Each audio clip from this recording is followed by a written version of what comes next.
L'état charnel empêche de recevoir la vérité spirituelle. Vous voyez des centaines de chrétiens qui ont faim de la parole de Dieu.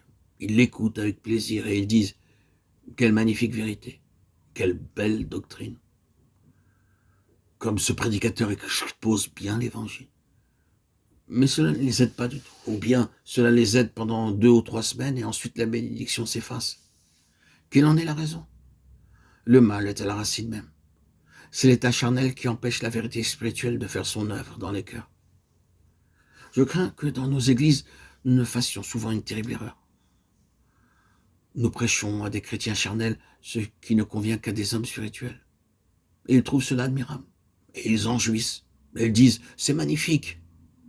Comme ce prédicateur parle bien. Quelle connaissance profonde des vérités évangéliques.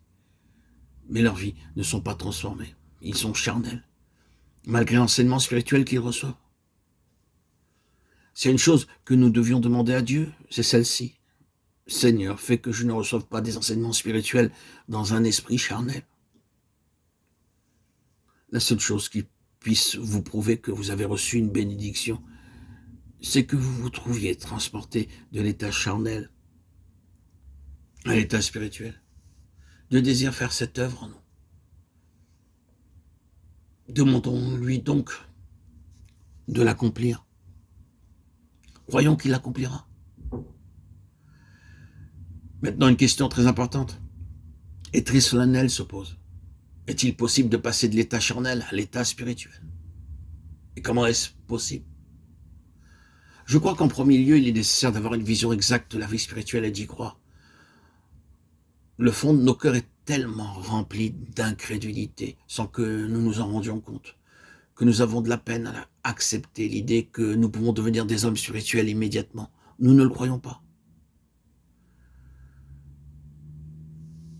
J'ai entendu un jour une histoire très intéressante. Je parlais avec un chrétien très expérimenté au sujet de mon prochain voyage en Angleterre et je lui dis « Dites-moi, quel est l'état d'esprit des chrétiens en Angleterre?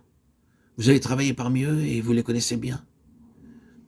Il me répondit « Je crois que la pire chose parmi les chrétiens de ce pays, c'est l'incrédulité. » Et il se mit à me raconter l'histoire d'un jeune homme qui travaillait dans l'œuvre de Dieu en Angleterre. Ce jeune homme possédait des dons remarquables et mon ami ne pouvait comprendre pourquoi, avec de tels dons, il n'obtenait pas davantage de bénédictions.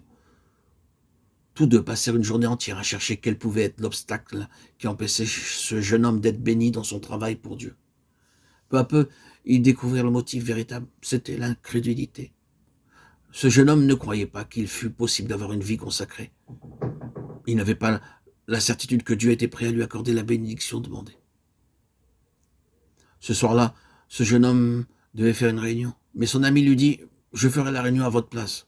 Rentrez chez vous et revenez me voir demain matin à 9 heures. » Le jeune homme revint le jour suivant et ils recommencèrent à parler ensemble et à prier.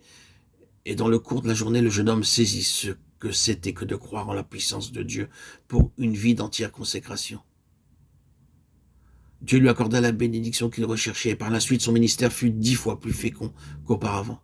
Oh, frères et sœurs en Christ, croyez que si vous êtes prêtes à recevoir cette bénédiction et si vous désirez la recevoir, Dieu peut faire de vous un homme, une femme spirituelle. Essayez seulement. Tout d'abord, tâchez d'avoir une claire vision de ce qu'est la vie spirituelle, de ce que Dieu attend de vous. Et croyez que vous pouvez devenir un homme, une femme à l'état spirituel.